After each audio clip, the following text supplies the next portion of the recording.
Hello, my dear friend. Let's talk about something new today.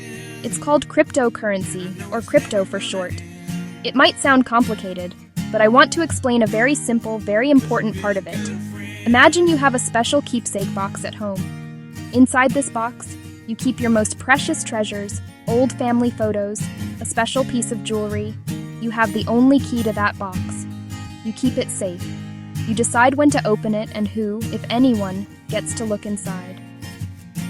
This simple idea of holding your own key is exactly what we mean when we talk about self-custody in the world of crypto.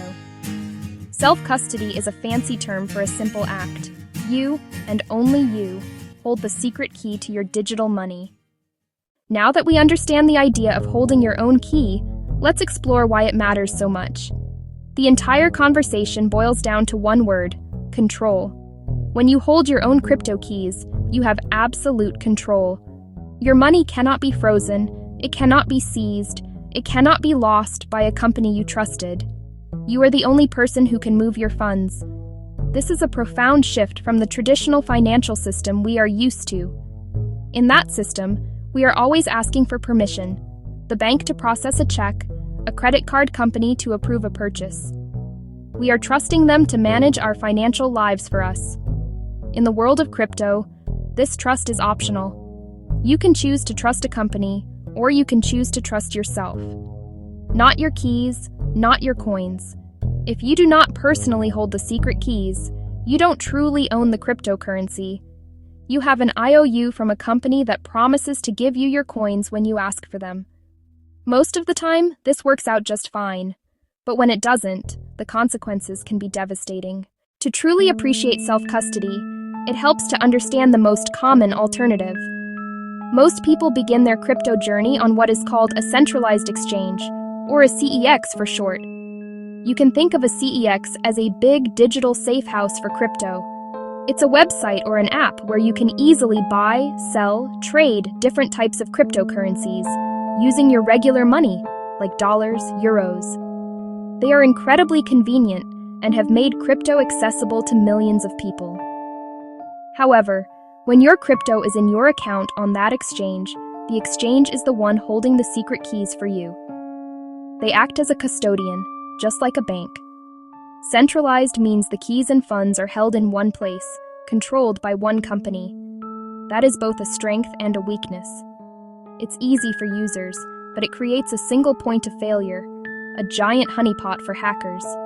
A successful hack can drain the exchange's funds, and by extension, your funds. History has shown this risk is real. Mt. Gox collapsed after massive losses. Many customers who trusted the exchange with their keys lost everything. If you decide not to leave your crypto in the big safe house of an exchange, where do you put it? The answer is a crypto wallet. The name wallet is a little misleading. It doesn't actually hold your coins inside it. Your coins always exist on the blockchain, which is a global public ledger.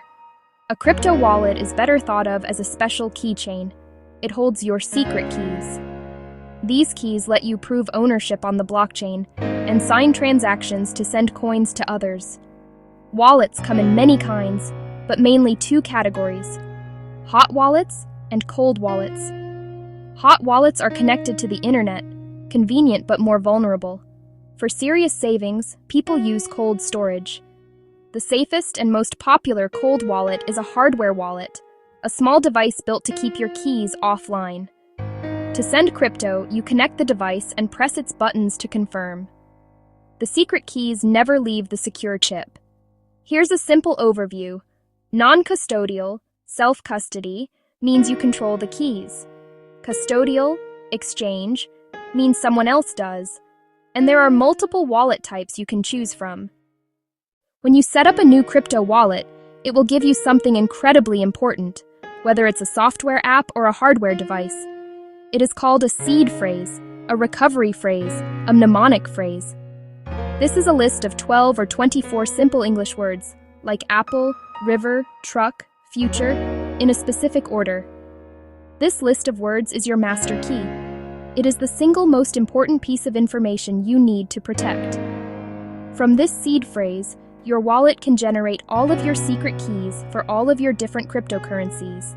It is the ultimate backup. If your phone is lost, your device is stolen or broken, even if it falls into the ocean or gets run over, with your seed phrase, you can restore everything on a new wallet. Write it on paper, or better, stamp it into metal. Never take a photo, never type it into a file, never save in a password manager, never email it. Any online device is a target. Make at least 2 physical copies. Store them in 2 different secure places. No company can help you if you lose it. It is your one and only master key. Guard it like the treasure it is. The idea of being your own bank can feel a little daunting, but taking control of your crypto doesn't have to be a scary leap. It can be a series of small, careful steps. Move slowly. Learn as you go. Never risk more than you are comfortable with. The first step is education.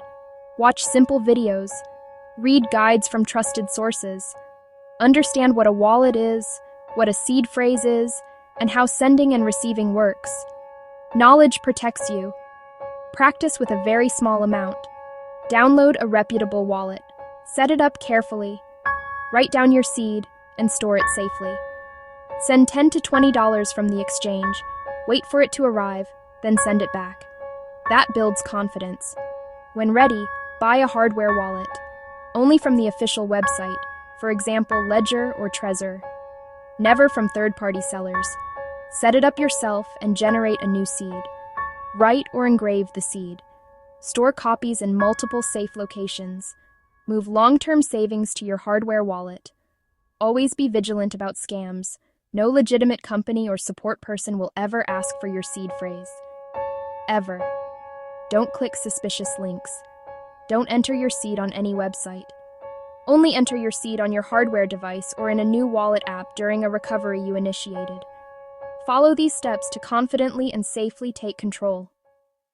Taking this journey into self-custody is not an all-or-nothing decision. You do not have to choose between the total convenience of an exchange and the absolute security of a hardware wallet. The wisest approach for most people is to use both, creating a healthy balance that fits their needs. Like regular money, pocket cash for daily expenses, checking for bills, and life savings stored securely. Apply the same layers to your crypto. Use a trusted exchange for what it does best: buying, selling, and trading small amounts. Keep only a small trading stack there. Move any amount you consider a serious saving into your own self-custody wallet, preferably a hardware wallet. That's your cold money, long-term savings. This hybrid approach gives you the best of both worlds and mitigates risks. If the exchange fails, you only risk the small trading position, not your nest egg. It's a mature, prudent way to manage digital wealth. In the end, this is about empowerment. Start small, learn at your pace, ask questions, and remember, not your keys, not your coins. Keep your keys, and you will keep your peace of mind.